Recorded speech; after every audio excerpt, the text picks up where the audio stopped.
So ఈ lavender flowers చూస్తున్నారు కదా, దీంతో ఆయిల్ ఎక్స్ట్రాక్ట్ చేస్తారనమాట. ఆ ప్రాసెస్ నేను చూపిస్తాను అంటున్నాడు. ఈ ఫీల్డ్స్లో వచ్చేసి ఒక కార్నర్లో ఈ లావెండర్ ఫ్లవర్స్ నుంచి ఆయిల్ ఎక్స్ట్రాక్ట్ చేస్తున్నారు. ఈ పాట్లో వచ్చేసి 1/3 వచ్చేసి వాటర్ తోటి ఫిల్ చేస్తారనమాట. దాని తర్వాత ఈ బాస్కెట్స్ నిండా లావెండర్స్ కట్ చేసి మొత్తం ఇంత దాకా ఫిల్ చేస్తారు. ఈ పైన కనిపిస్తుంది కదా, దీన్ని వచ్చేసి ఆనియన్ అంటారు అనమాట. సో ఈ ఆనియన్లో కూడా మొత్తము ఈ లావెండర్ ఫ్లవర్స్ మొత్తము ఫిల్ చేస్తారు అనమాట. ఫిల్ చేసిన తర్వాత కింద వచ్చేసి స్టవ్ ఉందన్నమాట. స్టవ్ ఆన్ చేస్తారు.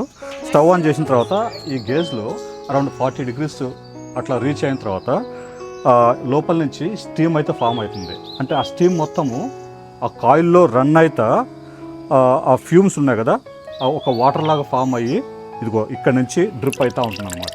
వేస్ట్ వాటర్ వచ్చేసి ఈ బాటిల్స్లో కలెక్ట్ అవుతుంది. ప్యూర్ ఆయిల్ వచ్చేసి ఈ మగ్లో కలెక్ట్ అవుతుంది అనమాట. 20 బాస్కెట్స్ తోటి లావెండర్ ఫ్లవర్స్ తీసుకొని వచ్చి ఈ ప్రాసెస్ మొత్తం చేస్తే ఈ బాటిల్ ఫిల్ అవుతుంది అనమాట.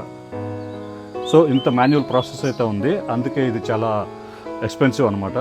సో ఈ లావెండర్ ఆయిల్ తోటి సోప్స్ తయారు చేస్తారు, అలాగే పర్ఫ్యూమ్స్ కానీ ఎసెన్షియల్ ఆయిల్స్ కానీ ఇలాగే రకరకాల దీంట్లో వాడతారనమాట.